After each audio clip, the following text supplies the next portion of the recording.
आज की इस वीडियो में हम कंपैरिजन करने वाले हैं इंडिया और पाकिस्तान की इकोनॉमिक कंडीशन, जो कि मोस्ट रिसेंटली डेटा अवेलेबल है 2024 के हिसाब से। हाँ, ये चैट जीपीटी से उठाया हुआ डेटा है, लेकिन ठीक है। हम आज देखने वाले हैं इंडिया का कंडीशन कहाँ पर है और पाकिस्तान का कंडीशन कहाँ पर है डिटेल्स में, और पूरी डिस्कशन करने वाले हैं। चलो get dive into this video. देखो, हम यहाँ पर मल्टीपल इंडिकेटर्स लेने वाले हैं, जैसे कि nominal GDP, original GDP, GDP per capita, GDP growth rate कितना है, इन्फ्लेशन, अनएम्प्लॉयमेंट रेट, बहुत सारे वेरियस फैक्टर यहाँ पर है। हम आज इस वीडियो में डिस्कस करने वाले हैं।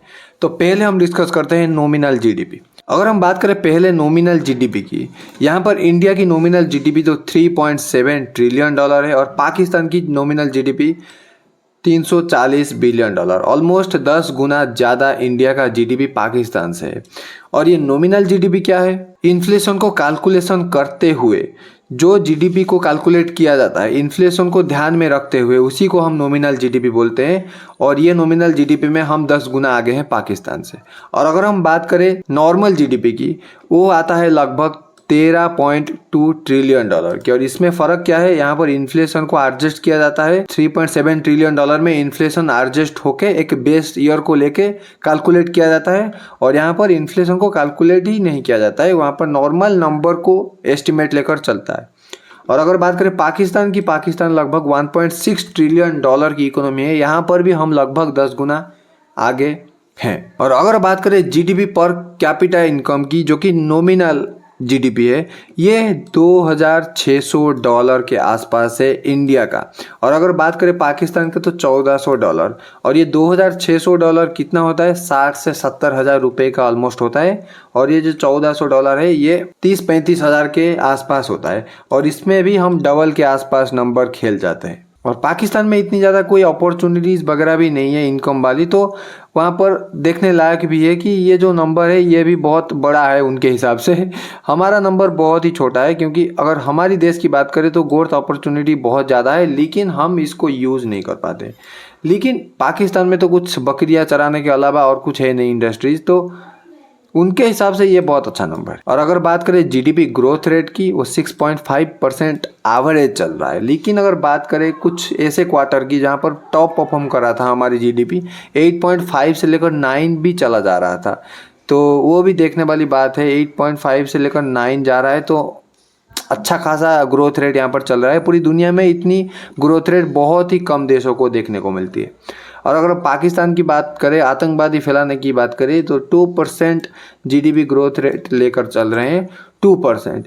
अगर हमको क्रॉस करना होगा तो लगभग 2-4 जन्म लग जाएंगे पाकिस्तान को हमारे को क्रॉस करने के लिए। और अगर बात करें इन्फ्लेशन रेट की, 2024 के कैलकुलेशन के हिसाब से इन्फ्लेशन रेट कितनी थी इंडिया में, वो एवरेज लगभग 5.4%। ये एवरेज कैलकुलेशन है। यहाँ एवरेज इन द सेंस कहाँ पर इन्फ्लेशन 5% कम है, कहाँ पर इन्फ्लेशन 5% से ज़्यादा है। पूरी देश की हर एक गुड्स एंड सर्विस को कैलकुलेट करे और उसकी इन्फ्लेशन को एवरेज कैलकुलेट करे तो 5.4%, ऑलमोस्ट 6% के आसपास हमारा इन्फ्लेशन रेट रहता है। लेकिन यहाँ पर पाकिस्तान की इन्फ्लेशन रेट 23 से 25% के पास रहता है। लेकिन वो आतंकवाद करना नहीं छोड़ेंगे, अपनी देश की जनता को भूखा मार देंगे। लेकिन भाई, पाकिस्तान आतंकवादी को नहीं छोड़ सकता। आतंकवादी उनकी पत्नी की तरह है, उनको पास पास रखेगा, उनको हमेशा प्यार करेगा। और अगर बात करें अनएम्प्लॉयमेंट रेट की, यहाँ पर इंडिया मात खा जाता है।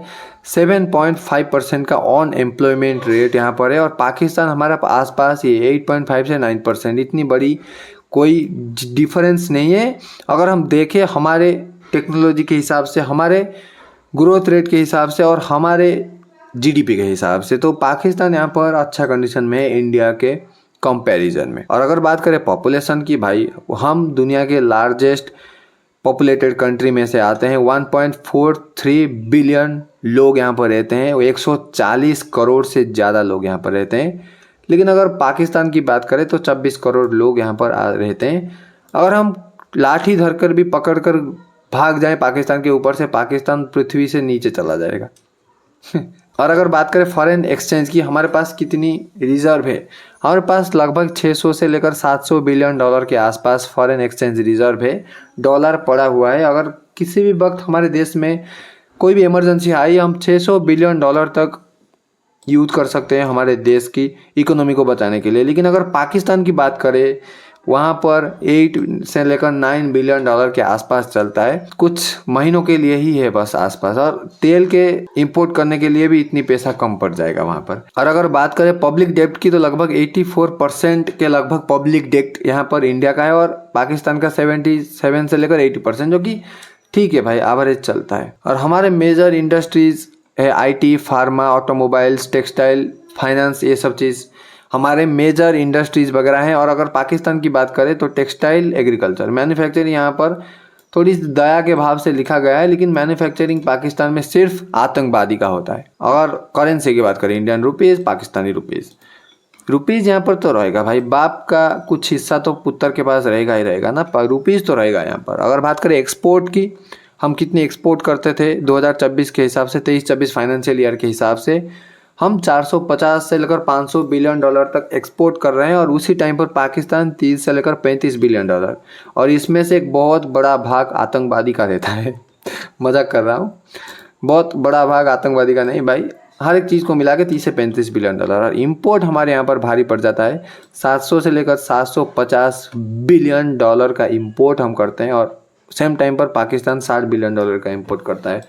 ये दो एशियन कंट्री इंपोर्ट के मामले में कमज़ोर हैं और एक्सपोर्ट के मामले में भी कमज़ोर है। हम अगर इंपोर्ट और एक्सपोर्ट को रिवर्स कर पाए तो हमारे देश के लिए ही अच्छा होगा। तो ये था कोई थोड़ा सा डिटेल्स कंपैरिजन, थोड़ा सा डिटेल्स इंडिया और पाकिस्तान की इकोनॉमी के बारे में। और आगे चलकर इस वीडियो को अगर थोड़ा सा अच्छा इंप्रेशन मिला तो इसका एक लार्जर वीडियो बनाएंगे, और हम टोटल पूरी एकदम डिटेल में कैलकुलेशन करके देखेंगे पाकिस्तान और इंडिया का GDP को, और पाकिस्तान का इंडिया का हालत को। तो फिलहाल हम मिलते हैं एक और न्यू वीडियो में, तब तक के लिए जय हिंद।